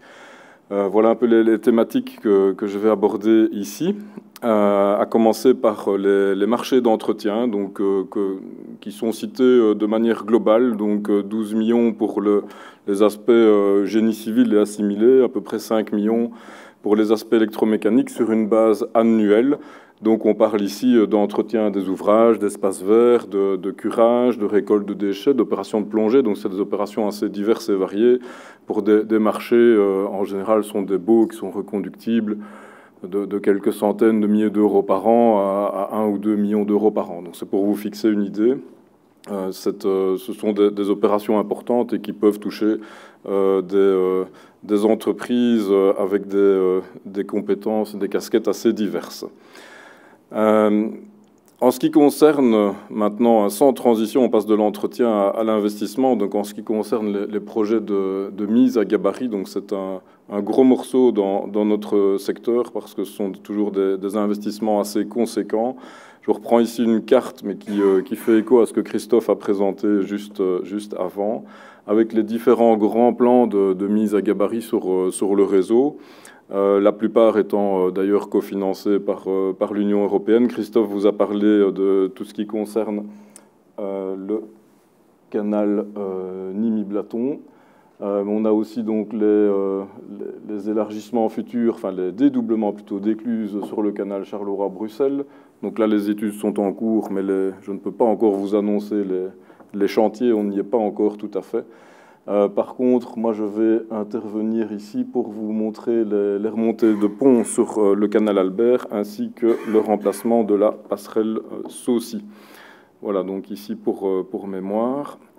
En ce qui concerne donc les opérations de relèvement de pont sur le canal Albert, on peut commencer par remercier nos collègues flamands qui ont fait le gros du travail, puisqu'ils ont remonté une trentaine de ponts sur la partie flamande du canal. Et c'est terminé depuis quelques mois. Donc ils ont démoli le dernier pont qui était hors gabarit. Gabarit, c'est vrai que j'oublie de préciser qu'on parle ici de gabarit de hauteur libre. Hein, donc on n'est pas dans des approfondissements, des élargissements. Ici, on parle de passage de conteneurs qui nécessitent des hauteurs libres fort importantes en dessous des ponts. Et pour faire passer 4 couches de conteneurs empilés, on a besoin de ponts qui sont à minimum 9,10 m par rapport au niveau de l'eau. Ce qui n'est pas le cas partout, ce qui a nécessité donc ces grands travaux que nos voisins ont entrepris et que nous allons poursuivre pour arriver jusque Trilogy-Port et Chertal avec une capacité donc de 4 couches de conteneurs empilés. Ce qui nécessite chez nous de toucher à 4 ponts, ou presque, parce que en fait, le pont de l'année est déjà à gabarit suffisant, en tout cas sur une partie de sa largeur. Donc, on va faire simple ici, on va le laisser tel quel. Par contre, on va réduire la passe navigable avec de la signalisation et on en profitera pour modifier les circulations liées au mode doux sur le passage supérieur. Par contre, les 3 autres ponts, il faut bel et bien les remonter, à commencer par le pont de l'X. Et ici, donc, on est sur des budgets d'environ 7 millions d'euros.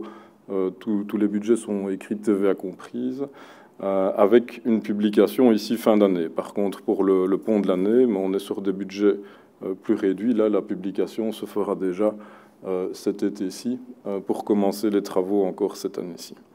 Alors, les 2 autres ponts, le pont de Hermal, qui verra aussi son marché public publié en septembre de cette année, pour un budget d'environ 5 millions d'euros. Et le gros morceau, si je peux dire, peut-être pas le plus cher, mais qui a des implications adjacentes assez importantes, c'est le pont de Hacourt.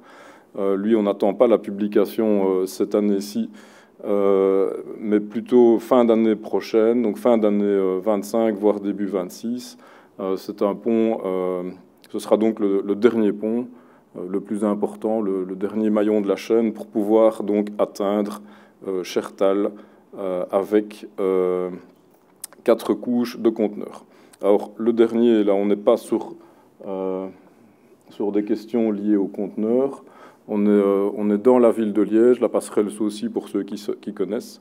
C'est un dossier qui est déjà à l'étude, mais dont on doit donc remplacer la passerelle qui est vieillissante et qui génère également des entraves à la navigation dans la ville de Liège. Donc, ce sera un gros dossier. Alors, il est pour 2026, je l'ai quand même mis, parce que c'est un dossier qui sera forcément assez attendu. Voilà, ça c'était pour le volet lié aux élargissements, approfondissements, rehaussements. On passe maintenant aux différents projets qui visent à l'amélioration de la qualité du service. Donc, qu'est-ce qu'on entend par là? C'est tout ce qui va permettre aux usagers, aux bateliers, au secteur de la navigation de fonctionner de manière plus aisée. Et c'est en lien avec le projet PEREX voies hydrauliques dont Dominique a parlé précédemment, avec différents marchés que vous voyez sur les secteurs de la Haute-Meuse et de la Basse-Sambre, qui vont consister à remplacer des équipements électromécaniques. Alors, on n'est pas ici vraiment dans de la réhabilitation, mais plutôt dans un upgrade de manière à être PEREX compatible pour justement entrer petit à petit dans cette possibilité de téléconduite centralisée au départ du centre PEREX. Alors pour le moment, c'est limité à certains sites, mais évidemment, c'est appelé à se déployer sur l'ensemble des sites qui seront téléconduits au travers de la Wallonie. Donc il y a ici une perspective de nombreux marchés similaires ou plus ou moins similaires dans les 10 ans à venir. Alors, je profite pour le dire également, Dans le secteur, en particulier dans le secteur électromécanique, on a parfois du mal à obtenir des offres, donc on a parfois des marchés qui restent sans candidats. Voilà. Alors évidemment, si il y a des raisons que dont vous souhaitez nous faire part par rapport à ça, on peut certainement améliorer certaines choses dans nos cahiers des charges. N'hésitez pas à nous en faire part. On est évidemment demandeur que les offres qu'on publie soient suivies des faits. Je pense que vous aussi, c'est votre objectif. En tout cas, du travail, il y en a. Donc, avis aux amateurs. Des marchés, il y en a et il y en aura. En ce qui concerne alors un petit ovni pour terminer sur le slide ici, on est dans l'amélioration du service, mais au niveau du barrage de Nizramon, on parle de curage. Donc ça, c'est un dossier qui doit encore être financé spécifiquement, mais c'est notre ambition. Et là, on parle donc d'opérations de curage sur un lac de barrage, de manière à préserver la capacité de production d'eau potable. C'est pour ça qu'on l'a rentré dans la question de l'amélioration du service. Alors, quelques projets maintenant qui sont vraiment de la réhabilitation. Donc, Pierre a parlé des ouvrages d'art qui vieillissent. C'est le cas aussi d'autres ouvrages, comme les ouvrages hydrauliques. Donc, on a une série de rénovations, en particulier dans les équipements électromécaniques. Encore une fois, donc on parle de portes de garde, de portes d'écluses, etc., de vannes de barrage. Donc il y a énormément d'opérations qui doivent être entreprises sur l'ensemble du réseau, puisqu'on est à Comines, on est à Feluy, on est à Andenne. Voilà, on traverse la région. Et alors évidemment, donc ça c'était plutôt l'ouest du réseau. On n'oublie pas la partie liégeoise avec d'autres opérations du même acabit en termes de rénovation de vérins, par exemple, et d'entretien extraordinaire de sites éclusiers. Alors, je vais vous montrer plus spécifiquement le projet de La Roche en Ardennes, qui est un projet qui, lui, consiste en réhabilitation de berges. Là, on est dans la suite des inondations de 2021. Les berges ont été fragilisées, donc ce sont des berges qui datent d'il y a de très nombreuses années, puisqu'on a encore des rideaux de pales planches en bois, ça existe encore, ce qui n'était pas une mauvaise idée d'ailleurs, parce qu'elles ont très très bien fonctionné pendant de nombreuses années. Bon, ici on va les doubler avec des pales planches métalliques, et alors donc toutes des opérations de réfection de berges sur un linéaire quand même assez important. Un dossier dont la publication se fera début 2025, lorsque le permis aura été obtenu. On est quand même sur un budget qui avoisine les 3 millions d'euros. Alors, donc, toujours dans la réhabilitation d'infrastructures, mais ici plus spécifiquement sur le domaine des ponts. Donc, Pierre l'a dit, il y a des années où il y en a plus, il y a des années où il y en a moins. En tout cas, des projets, il y en a encore ici. Notamment sur 3 ponts-barrages, à Grand-Malade, à Ivaux et à Montsaint. Montsaint sera plutôt pour 2026, on n'y est pas encore, mais ce sera un gros morceau parce que le pont a vraiment besoin d'être réhabilité. Mais on se garde bien de le faire pour le moment, parce que je pense qu'il y a déjà suffisamment de soucis de mobilité dans la région liégeoise, et donc on temporise un petit peu. Par contre, 2025, vous verrez apparaître 2 adjudications pour le pont-barrage de Grand-Malade et le pont de Beauce et le pont de Floref. Donc il y en a 3 en fait, parce qu'il y en a 2 sur la Basse-Sambre. Voilà, alors maintenant quelques projets sur l'amélioration de la performance environnementale. Christophe vous a parlé de projets d'échelle à poissons, donc ce sont des dossiers qui vont sortir. On a aussi des dossiers de réhabilitation énergétique de bâtiments pour lesquels nous avons obtenu des concours FEDER. Donc on est sur des ouvrages un peu hors normes, la tour de la Gilep, le centre d'accueil de la Plate-Taille, un dossier important. Et alors un dossier de reméandration à Esneux qui, lui aussi, que je vous présente ici, qui est également lié aux inondations de 2021 et qui consiste à créer une zone de reméandration, donc une espèce de zone d'immersion temporaire, mais une zone libre en fait, qui n'est pas régulée par un ouvrage, de manière à rendre la place dont elle a besoin à l'eau de l'Ourthe. Donc on est sur un dossier d'un peu plus de 2,5 millions d'euros, presque 3 millions, pour lequel là aussi on a besoin encore d'un financement et d'une décision politique. Mais néanmoins, le dossier est suivi. C'est un dossier important. On parle ici techniquement quand même de terrassement assez important, de déplacement d'un Ravel et de pas mal d'espaces verts, comme vous pouvez le voir sur la vue en plan. Voilà. Alors en ce qui concerne la mobilité active, quelques projets que nous avons dans les services territoriaux. Un projet d'une liaison à Lessines, un Ravel à la sortie ville de Charleroi, et également des accès au niveau du pont de Tamines. Toujours alors sur l'autre versant du réseau, partie est, on continue bien entendu le Ravel de l'Ourthe entre Palogne et Beaumal en 25. Je vous ai mis celui de 26 parce que comme ça l'an prochain je pourrais encore vous le remettre. Construction Ravel de l'Ourthe entre Amoir-Récy, donc tout ça se fait morceau par morceau. Le Ravel de l'Amblève, on va y arriver petit à petit aussi, donc il n'est pas impossible que déjà fin de l'année prochaine on puisse entamer une première tranche. Et alors le pont-barrage de Montsaint, donc en fait en plus de la rénovation du pont, on a l'opportunité d'élargir à la faveur de travaux que RESA doit effectuer. On pourrait élargir ce pont pour y adosser une passerelle, le mot est peut-être un peu fort, mais en tout cas un espace cyclable dédié au mode doux, parce que le pont n'est quand même pas évident à ce niveau-là pour l'instant. Donc là, il y a une opportunité. Et je termine ici avec quelques projets de type portuaire, mais on est plutôt portuaire de type plaisance, parce que du côté des ports autonomes, c'est plutôt calme pour l'instant. Le projet phare, évidemment, qui devrait sortir l'année prochaine, donc c'est le relais nautique de Charleroi que vous voyez sur la photomontage ici. Donc un projet quand même d'une dizaine de millions d'euros. À côté de ça, il y a encore des travaux d'ampleur plus modeste à Dinan, ainsi qu'au port de Coron-Meuse, où on doit installer des équipements pour la plaisance dans le cadre de la reconstruction donc de la darse et du quartier alentour. Voilà, je vous remercie pour votre attention.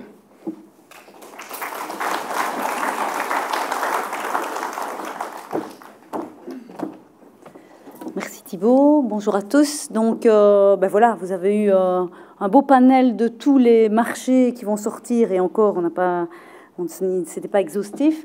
Mais donc tout ça, tous ces marchés sont passés, demandent beaucoup de suivi comptable, administratif, etc. Et donc moi je vous parle ici de notre outil de dématérialisation des marchés publics. Je vous en avais touché un mot l'année passée, mais là on entre dans la... voilà. Donc notre outil s'appelle Omega. Donc c'est un nouvel outil informatique de gestion des marchés publics. Tous les marchés publics passés par tous les SPW. Donc le but, c'est de digitaliser les marchés publics, donc les rendre plus efficaces, harmonisés, sécurisés, plus transparents, et proposer un outil unique pour l'administration publique et les entreprises. Donc là, évidemment, c'est pour ça que j'en parle aujourd'hui, c'est parce que c'est et les entreprises. Donc, deux interfaces. Donc, une interface qui s'appelle Expressum, donc c'est le front office, c'est ça qui va vous concerner en premier lieu. Et tout l'outil Omega, ça c'est plutôt chez nous, tout le back-office pour l'administration. Ça, c'est une capture d'écran de la page d'accueil. Alors, dans cette dématérialisation, on en est où? Voilà, on a commencé ici le 10 juin la phase pilote. Donc, on a 16 directions du SPW qui sont formées à l'outil Omega et qui testent en vraie grandeur l'outil et des marchés concrets. Et donc, on a, j'y arriverai après, toute une série de marchés pilotes qui ont été sélectionnés par cette direction pilote. Et donc, vous, en tant qu'entreprise, vous serez aussi amené à... Enfin, je l'espère, à rentrer et à tester le nouvel outil. Donc ça, c'est vraiment ici maintenant de juin à octobre. Fin de l'année, amélioration de l'outil suite au retour de la phase pilote. En 2025, déploiement à tout le SPW. Parce que pour l'instant, nous sommes pilotes en tant qu'EMI parce que c'est quand même nous qui avons le plus de marché et on est on est une des chevilles ouvrières même de l'outil. Donc, tous les SPW n'embarquent pas déjà directement. Et donc, par contre, en 2026, là, ce sera vraiment la généralisation de cet outil, aussi bien pour tous les SPW que pour toutes les entreprises. Donc, c'est vraiment Expressum, c'est un outil de communication entre l'administration et les adjudicataires. Ça vous permettra de dématérialiser tous les contacts qu'on a entre nous, donc encoder les déclarations de créances, donc au-delà déjà de la remise des offres qui est déjà dématérialisée. Ici, c'est vraiment toute la vie du chantier qui sera dématérialisée, donc encoder les déclarations de créances, encoder tous les états d'avancement, recevoir les invitations à facturer, nous de notre côté les valider, donc échanger tous les documents en lien avec l'exécution du marché, donc le journal des travaux, les décomptes, les avenants, etc. Donc ce sera vraiment toute la vie du chantier qui sera dématérialisée sur Expressum.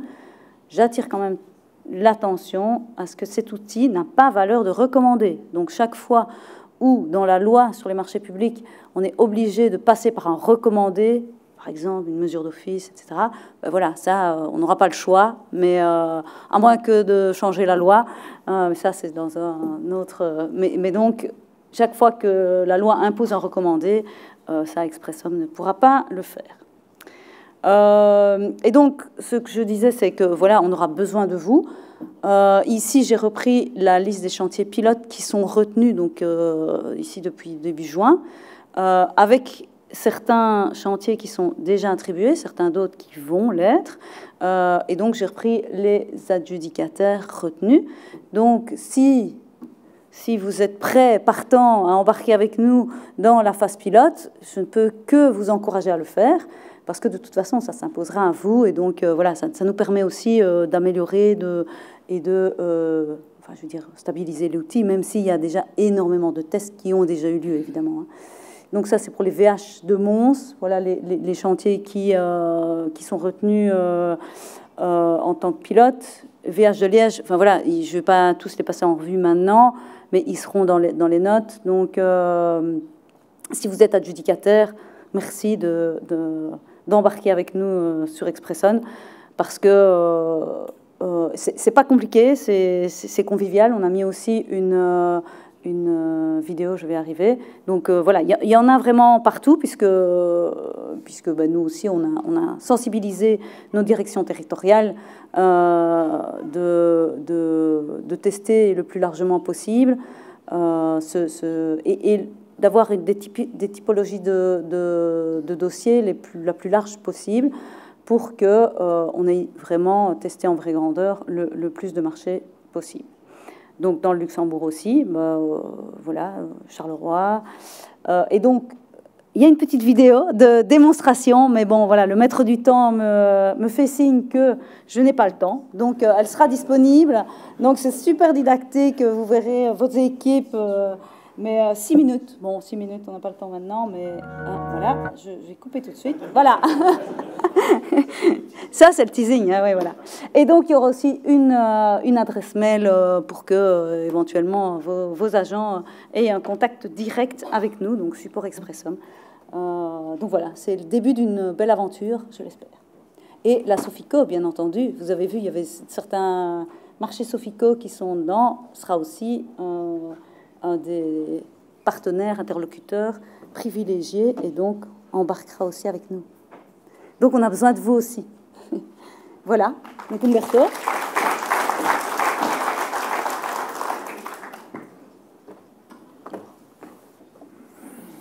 Bonjour à toutes et à tous. Donc pour terminer cette séance et avant de laisser la parole à notre directeur général, je vais vous présenter 2 portefeuilles de projets. Le premier concerne les bâtiments du SPWMI.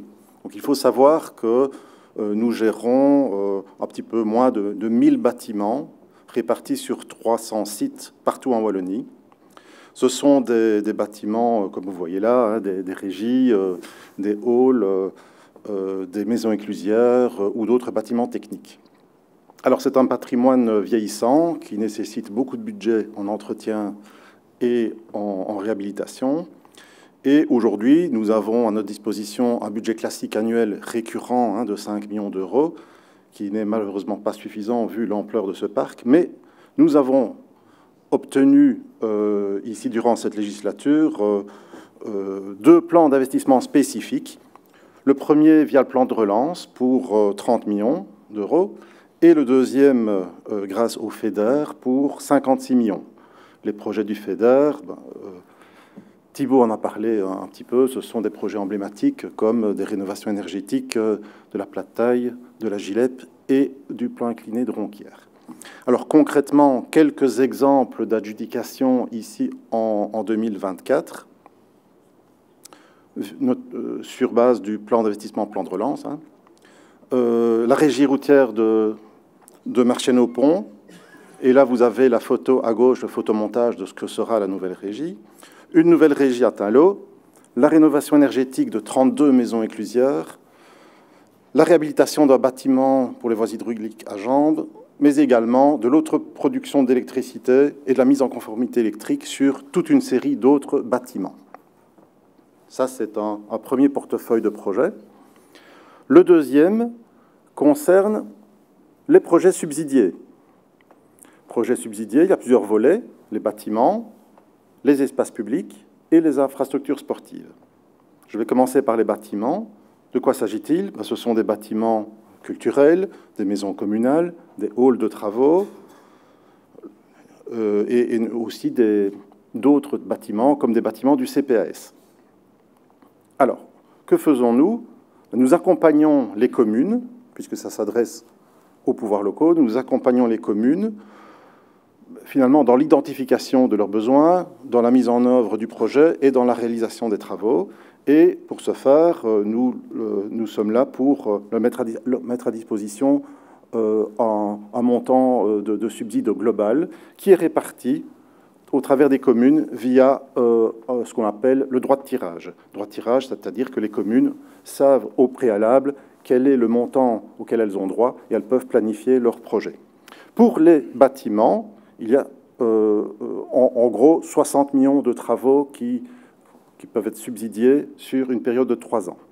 Mais nous avons profité aussi de plans d'investissement spécifiques, notamment via le plan de relance. Et il y a un plan d'investissement pour la rénovation énergétique de 110 bâtiments pour 180 millions de travaux. Quelques exemples, je ne vais pas tous vous les citer, je n'ai pris que quelques exemples qui vous montrent un peu la diversité géographique, il y en a partout en Wallonie, mais également au niveau de la typologie. On a des bureaux, on a des bâtiments de CPS, hall de travaux, c'est ce que je vous ai dit tout à l'heure, comme vous le voyez, avec des montants qui varient entre 1, 2 millions, 3 millions, qui vont jusqu'à 7, 10 ou 14 millions d'euros. Donc on a un petit peu de tout dans ce portefeuille de projets subsidiés au niveau des bâtiments. Deuxième volet, les espaces publics. On parle là de réaménagement de voiries, de traversées d'agglomération, de création de places publiques. Il y a également des aménagements en faveur des modes actifs, piétons, cyclistes, et aménagements en faveur de la multimodalité. De la même façon, les communes bénéficient de la possibilité de s'inscrire dans un droit de tirage. Et là, outre les projets classiques que les communes connaissent depuis de nombreuses années, depuis peu, on y a ajouté un plan d'investissement spécifique concernant la mobilité active et l'intermodalité. Et il faut retenir qu'en combinant le tout, c'est 560 millions de travaux sur 3 ans qui vont être engagés. Là également, à côté de cela, durant cette législature, via le plan de relance, un appel spécifique a été lancé et 78 projets ont été retenus pour 63 millions de travaux dans le cadre de l'aménagement de cœur de village. Ça s'adressait à des communes de moins de 12 000 habitants. Pour vous donner une idée des perspectives d'adjudication En 2024, donc d'ici la fin de l'année, pour le pic Epimassy, à ce jour, nous avons 229 marchés qui sont rentrés chez nous pour approbation pour 197 millions à peu près. Il faut savoir que nous terminons la période de 3 ans, la programmation de 3 ans, et les communes ont encore 2 semaines pour nous rendre des dossiers. Et si elles rentrent tous les dossiers pour lesquels nous avions eu des contacts préalables, il faut s'attendre à 500 dossiers en plus pour 400 millions en plus, donc un total de plus de 700 dossiers pour 600 millions d'euros dans les 6 mois qui viennent, enfin dans les 8 mois qui viennent. Pour vous donner aussi une idée de la typologie des dossiers, vous avez à droite un petit graphique qui vous montre que ce ne sont pas que des petits dossiers à 50-60 000 euros. Comme vous le voyez, il y a un peu plus de 40% de dossiers entre 100 000 et 500 000, mais aussi plus de 40% de dossiers au-delà, hein, avec des pourcentages importants entre 1 million et 2 millions, et même un peu moins de 10% au-dessus de 2 millions d'euros. Troisième volet au niveau des projets subsidiés, ce sont les infrastructures sportives. Comme vous le voyez à l'écran, on subsidie l'ensemble des infrastructures, que ce soit des infrastructures à l'extérieur ou à l'intérieur. Et particularité, jusqu'à présent, je vous ai parlé des communes. Ici, ça s'adresse aux communes, mais également aux ASBL qui gèrent des clubs sportifs. Là aussi, on a d'une part le budget classique récurrent, c'est environ 64 millions de travaux par an, mais également, et là c'est extrêmement important, hein, c'est 380 millions sur 2 ans ici, qui vont arriver, 24-25, dans le cadre de plans d'investissement spécifiques. Qu'est-ce que ça donne? Quelques idées hein, de projets qui vont arriver. C'est du tennis de table, c'est un stand de tir olympique à Bertry, du tennis, piscine, du football, du paddle, du hockey, un centre équestre, du volley, mais aussi la construction ou le réaménagement de pôles existants à Liège, Mons et Louvain-la-Neuve pour créer un pôle sportif d'excellence pour un montant de 90 millions. Voilà. Donc, vous connaissiez les portefeuilles de projets classiques en voirie, en ouvrage d'art, en ouvrage hydraulique, mais également, vous voyez qu'il y a aussi une part importante de l'activité du SPOMI dans le cadre de l'accompagnement des communes dans la mise en œuvre de ce projet. Et sur les 12 mois qui viennent, ce sont plus de 1000 dossiers, 1000 adjudications pour environ 1,2 milliard qui vont être mis sur le marché. Voilà, je vous remercie pour votre attention.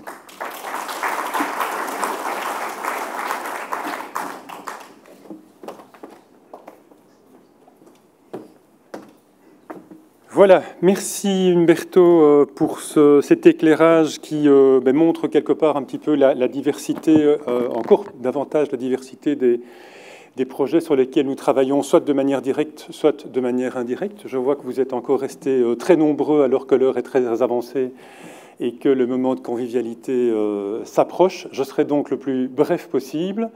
Mais tout d'abord, pour vous remercier toutes et tous pour votre présence ici en cette fin d'après-midi. Mais voilà, l'assistance, encore en cette fin d'après-midi, montre que ce type de rencontre a de l'intérêt. A de l'intérêt en termes, pour nous, de notre côté, en termes de synthèse et d'expression, quelque part, de ce sur quoi nous sommes en train de travailler, les finalités des projets sur lesquels nous œuvrons, mais aussi et surtout, et c'est bien ça l'objectif, faire en sorte que l'ensemble des secteurs, de la voirie, du génie civil au sens large, des secteurs technologiques, puissent aussi prendre connaissance de ce sur quoi nous travaillons et des projets qui vont être exposés, soit de manière directe, soit, comme vient de le dire Umberto, de manière indirecte sur le marché dans les 12, 18 ou 24 mois. C'est un exercice de transparence qui est un exercice annuel. Je pense qu'on est à la 7e ou à la 8e après-midi que nous organisons sur ce mode-là. Ça n'est permis que parce que nous avons, depuis maintenant un certain nombre d'années, pu bénéficier de plans pluriannuels d'investissement. ce qui nous permet quelque part de travailler de manière progressive et d'avoir une vision de moyen terme sur la conduite des projets sur lesquels nous devons travailler.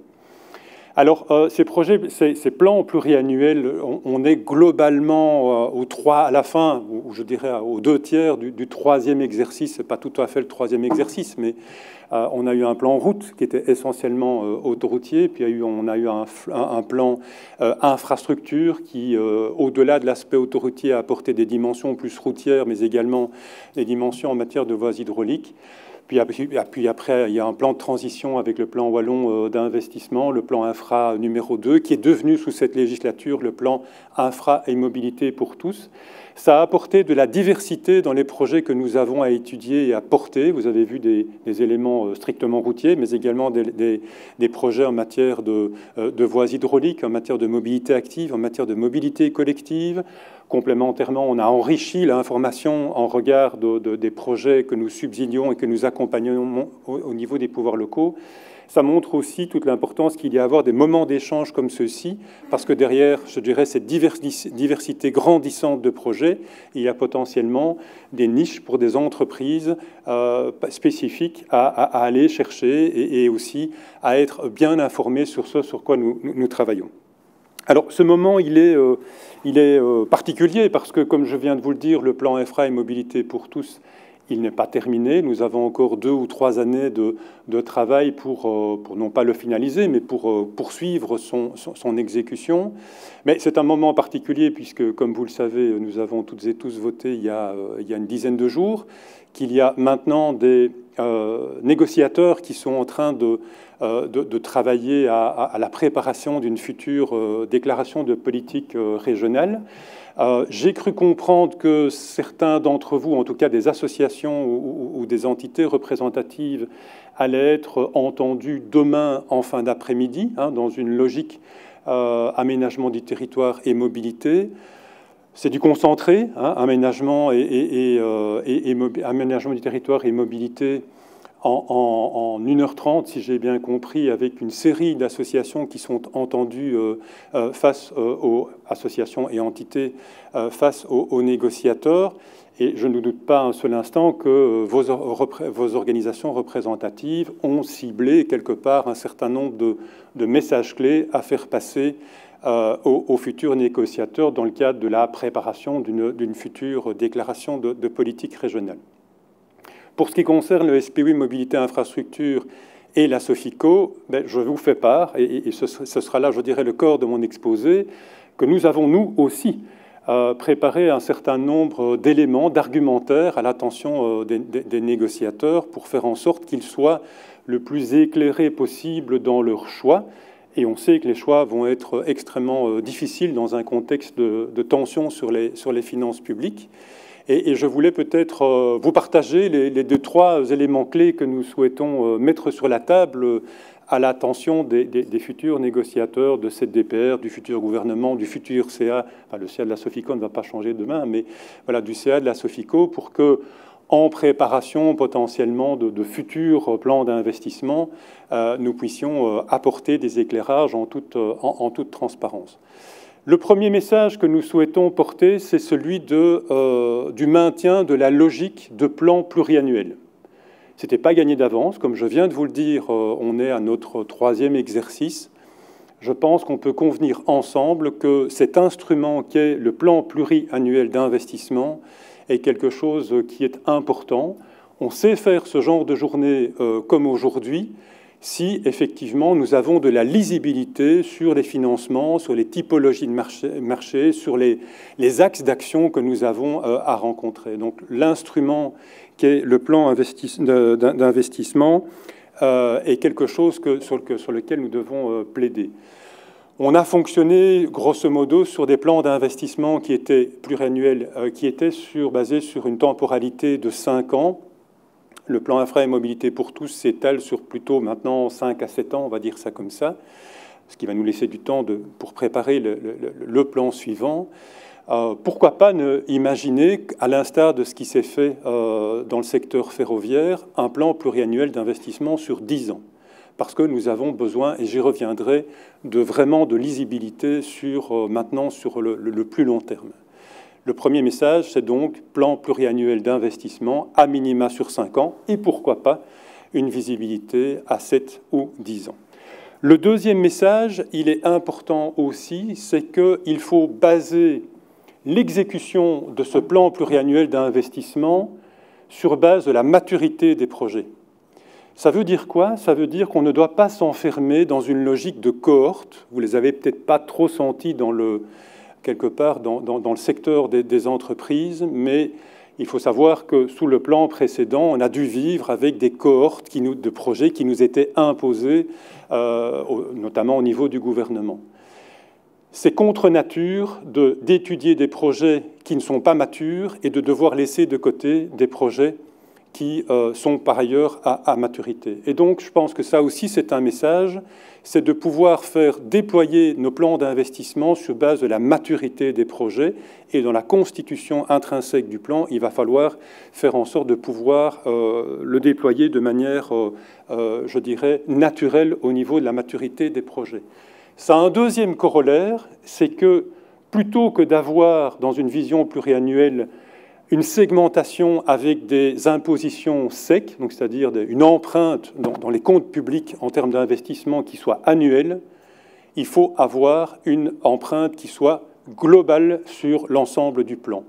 C'est un facteur extrêmement important d'avoir, évidemment, on doit regarder à la manière dont ces investissements impactent les comptes publics, mais quelque part cadrer je dirais, le déroulé et l'exécution des plans d'investissement sur des empreintes qui sont fixées annuellement est quelque chose d'extrêmement complexe et qui est contre nature au regard de la maturité des projets et de leur exécution. Donc ça, je pense qu'en termes de message, c'est extrêmement important. Ne pas fixer des cohortes, avoir une logique de maturité de projet et une logique d'empreinte sec qui soit globale à l'échelle du plan et pas une fixation de trajectoire annuelle parce que c'est une complexité absolue et de toute manière, on n'y arrive pas. Et le troisième message, en fait, c'est des plans pluriannuels pour faire quoi? Alors, nous avons finalement, quand nous intervenons sur une infrastructure, pourquoi est-ce qu'on intervient sur une infrastructure? D'une part, pour faire en sorte que cette infrastructure ait potentiellement une autre finalité, changer la mobilité, mettre des bus à haut niveau de service, mettre de la mobilité, permettre plus facilement de la mobilité active, sécuriser un carrefour, faire en sorte de rectifier une courbe ou aménager un ouvrage hydraulique. Donc c'est quelque part travailler sur la finalité même de l'infrastructure pour qu'elle permette quelque part d'atteindre des objectifs en matière de mobilité. Le deuxième stimuli, c'est d'intervenir parce que la qualité intrinsèque de l'infrastructure le nécessite, et c'est d'intervenir au bon moment. Alors, ça a été d'ailleurs exposé de manière tout à fait claire par Pierre dans le cadre des ouvrages d'art. Alors, au SPWMI, de temps en temps, nous sommes un peu poètes, mais nous sommes aussi et surtout des ingénieurs. Et donc, les ingénieurs que nous sommes, ils ont préparé et déposé sur la table du ministre actuel, mais évidemment, nous allons déposer sur la table de négociateurs une note très exhaustive qui, quelque part, fait l'état de manière objective et transparente de l'état de notre patrimoine, parce que c'est un patrimoine commun que nous avons en matière d'infrastructure. C'est le patrimoine de tous les Wallons qui permet la mobilité des biens et des personnes, qui permet à la société wallonne de se déployer. Et donc, ce que nous avons fait, c'est d'objectiver là où nous en sommes en matière d'actifs. Vous savez que le SPWMI a maintenant 5 ans. Nous avons initié, il y a 5 ans, toute une logique de gestion de nos actifs avec des équipes dédiées. Et nous avons été systématiques dans l'analyse, quelque part, de l'état de ces actifs et de leur évolution dans les prochaines années. Et donc, nous déposons, quelque part, cette somme d'informations qui permet aux décideurs de calibrer, quelque part, en type d'intervention sur ces actifs, mais aussi en hauteur de moyens à mobiliser, de ressources et ressources au sens large, de faire en sorte de pouvoir avoir les choix les plus éclairés. Et ce qu'on a à dire par rapport à cela, c'est que, comme l'a dit Pierre, pour les ouvrages d'art, d'une manière générale, si on n'intervient pas aujourd'hui, dans les toutes prochaines années, le phénomène, je dirais, de vieillissement va s'emballer. Et ça, c'est un message extrêmement clair que nous devons apporter, je dirais, au niveau du gouvernement, c'est que, et c'est objectivé par des ingénieurs qui font des indicateurs et qui font des mesures, et c'est quelque chose, quelque part, qui, doit passer aussi en termes de message, c'est qu'effectivement, il y a de la tension sur les finances publiques, les arbitrages vont être douloureux, mais il ne serait certainement pas temps de réduire la voilure. Au contraire, il faut amplifier quelque part les investissements dans une vision de court et moyen terme, d'où la logique potentiellement de passer sur des plans d'investissement qui dépassent les législatures avec des horizons potentiellement de 10 ans. C'est, je pense, quelque chose d'extrêmement important de pouvoir faire passer ce message. Ces infrastructures sont un bien commun. Ces infrastructures permettent à la mobilité de se déployer. On a parfois plus tellement l'impression ou le sentiment ou la perception du fait que ces infrastructures sont quelque part à notre service. Et là, il y a vraiment un message à faire passer. Nous sommes ici dans un bâtiment de l'AWAP, donc l'AWAP qui est l'agence wallonne, la Wallonne du patrimoine, et j'étais en train de discuter avec quelques-uns tout à l'heure, et je lisais cette petite brochure, hein, la Wallonie en matière de patrimoine, et le titre c'est « Notre patrimoine, un legs pour les générations futures ». Eh bien, le patrimoine d'infrastructure, c'est un patrimoine qui est en péril pour les générations futures. Et donc ce message, c'est un message important parce qu'on parle évidemment d'éléments en lien avec la mobilité, mais aussi, on parle aussi d'éléments en lien avec la sécurité de nos infrastructures, avec la sécurité de nos usagers, avec la sécurité sur nos voies d'eau. Et donc là, il y a vraiment un message à faire passer en matière d'investissement et d'entretien et de maintenance, bien entendu, sur nos réseaux. Tout ça dans un contexte où tout se complexifie, où tout prend plus de temps, avec des composantes environnementales, avec des composantes en lien avec la technicité de nos ouvrages, la diversité de ces technicités. Et donc, il y a vraiment des messages à faire passer de part et d'autre, et je sais donc que vous allez être reçus demain. Je ne doute pas que vous ciselerez aussi vos messages, mais nous aussi, sachez que nous allons faire passer ces messages, et je pense que c'est dans notre intérêt commun de converger sur une série de messages à l'attention des décideurs et des négociateurs. Voilà les quelques mots que je voulais vous dire en conclusion. Nous aurons donc encore, je pense, de beaux moments de partage entre nous dans les prochaines années, et je ne peux que vous souhaiter une bonne fin d'après-midi, un moment de convivialité, et soyez assurés que nous nous retrouverons à minima dans un an pour faire le point sur l'ensemble de nos projets. Voilà, merci à tous pour votre attention.